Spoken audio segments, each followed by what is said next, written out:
नमस्कार दोस्तों, ईश्वर सदैव आपका भला करे और आपकी झोलियाँ ईश्वर के आशीर्वाद से हमेशा भरी रहें। तो दोस्तों, आज बात करेंगे शारदीय नवरात्र में 7वें दिन, जो कि माँ कालरात्रि को समर्पित है। और माँ की पूजा इस दिन करने से सभी विपदाओं का नाश होता है। माना जाता है कि जो नवरात्रि का 7वां दिन होता है, वह माँ दुर्गा के कालरात्रि स्वरूप की पूजा अर्चना यदि व्यक्ति करता है तो बहुत सारे शुभ फलों की प्राप्ति होती है। माँ कालरात्रि की पूजा से आकस्मिक संकटों से रक्षा होती है और अनेकों शत्रुओं का नाश होता है। जो लोग शत्रु बाधा से घिरे पड़े हैं, यदि वो माँ कालरात्रि की उपासना इस दिन करते हैं और माँ का स्मरण व मंत्रों का ध्यान करते हैं, तो निश्चित रूप से माँ कालरात्रि से उस व्यक्ति के आने वाले समस्त संकटों और कष्टों का नाश होता है।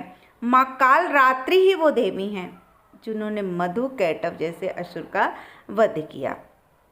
दुर्गा पूजा का जो 7वां दिन होता है, बहुत लोग की मान्यता है कि तांत्रिक क्रिया की साधनाओं के लिए भी यह दिन बहुत महत्वपूर्ण होता है। माना जाता है कि माँ कालरात्रि की पूजा करने वाले भक्तों को किसी भूत प्रेत बुरी शक्ति का भय नहीं रहता है। माता की जो पूजा होती है सप्तमी के दिन, जो व्यक्ति करता है सच्चे मन से, उसके जीवन के समस्त कष्ट दूर होते हैं और शुभ फलों की प्राप्ति होती है। देखिए, माँ कालरात्रि का जो स्वरूप है वो भले थोड़ा दिखने में भयभीत करता है व्यक्ति को, लेकिन वो व्यक्ति को अंदर से निर्भीक बनाता है। यदि आप इस दिन माता के स्वरूप की साधना करना चाहते हैं तो आप निश्चित काल में इसका आवाहन करें। माता का कम से कम 9 बजे के बाद से लेकर रात्रि के 2 बजे तक आप इस पूजा को कर सकते हैं। और उनका जो सिद्ध मंत्र है वो है ओम ऐं ह्रीं क्लीं चामुंडाय विच्चये ओम कालरात्रि देव्यै नमः। फिर से सुन लीजिए, ओम ऐं ह्रीं क्लीं चामुंडाय विच्चये ओम कालरात्रि देव्यै नमः। इस दिन आप स्नान आदि से निवृत्त होकर माँ कालरात्रि का स्मरण करें। माता को अक्षत, धूप, गंध, पुष्प, गुड़ का नैवेद्य श्रद्धा पूर्वक चढ़ाएं। माना जाता है कि माँ कालरात्रि को गुड़ बहुत पसंद है, तो आप माता को गुड़ का भोग इस दिन लगाएं।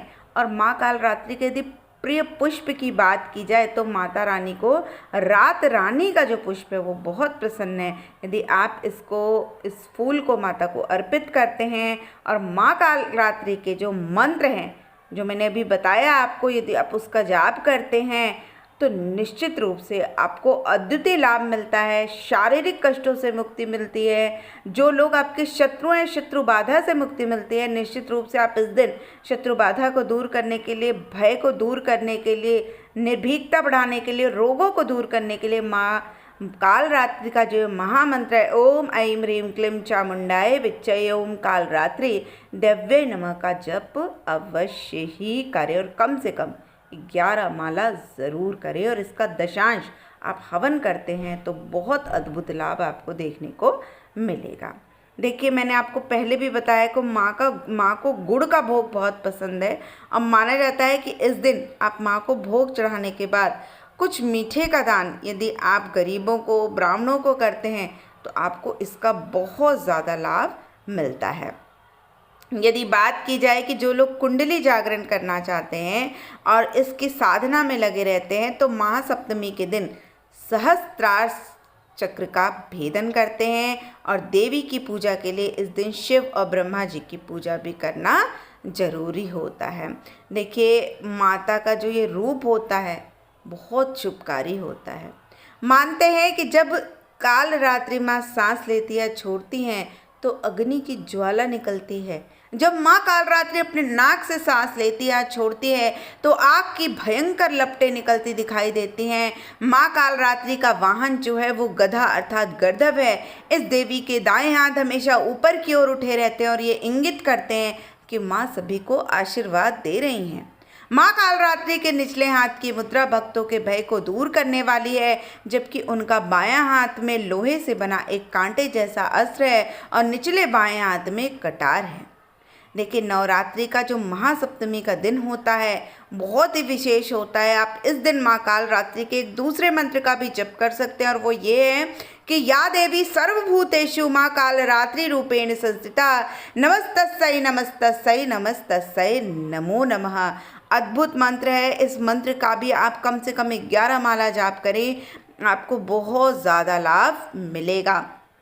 माँ कालरात्रि दुष्टों का विनाश करती है। माना जाता है कि माता के भय से दानव, दैत्य, राक्षस, भूत प्रेत आदि भी माता के स्मरण मात्र से भयभीत होकर भाग जाते हैं।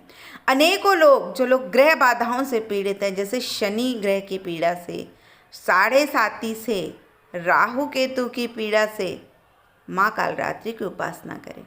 कहते हैं कि इनके उपासकों को अग्नि भय, जल भय, जंतु भय, शत्रु भय, रात्रि भय आदि कभी नहीं होते और इनकी कृपा से वह सर्वथा भय मुक्त हो जाता है। आप यदि इस दिन माता कालरात्रि की पूजा करते हैं तो गुरु ग्रह भी आपको बहुत अच्छा फल देने लगते हैं और करियर में आ रही परेशानियों को दूर करते हैं। अब बात करेंगे माँ कालरात्रि की जो उत्पत्ति की जो कथा है उसको ध्यानपूर्वक सुनिए। कथा के अनुसार दैत्य शुंभ, निशुंभ और रक्त बीज ने तीनों लोकों में हाहाकार मचा रखा था। इससे चिंतित होकर सभी देवतागण शिव जी के पास गए। शिव जी ने देवी पार्वती से राक्षसों का वध और अपने भक्तों की रक्षा करने के लिए कहा। शिव जी की बात मानकर पार्वती जी ने दुर्गा का रूप धारण किया और शुंभ निशुंभ का वध कर दिया। परंतु जैसे ही दुर्गा जी ने रक्त बीज को मारा, उसके शरीर से निकले रक्त से लाखों रक्त बीज उत्पन्न हो गए।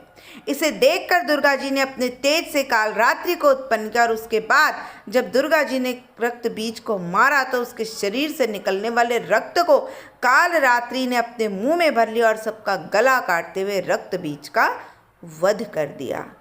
अद्भुत प्रभाव है। यदि कोई इस दिन माता कालरात्रि के जो स्वरूप है उसका ध्यान करते हुए कम से कम 1 से 2 घंटा आप ध्यान करें, जप करें, अद्भुत प्रभाव देखने को मिलता है।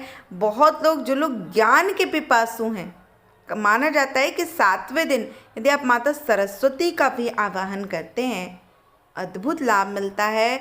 बहुत सारी ग्रह बाधाएं दूर होती हैं। इसके अलावा आप माँ कालरात्रि का एक विशेष मंत्र और भी है जो इस प्रकार है, बहुत सरल है कि ओम कालरात्रि दिव्य नमः। आप इस मंत्र का भी 11 माला कम से कम जाप अवश्य करें। इस दिन सप्तमी के दिन बहुत लाभ मिलेगा।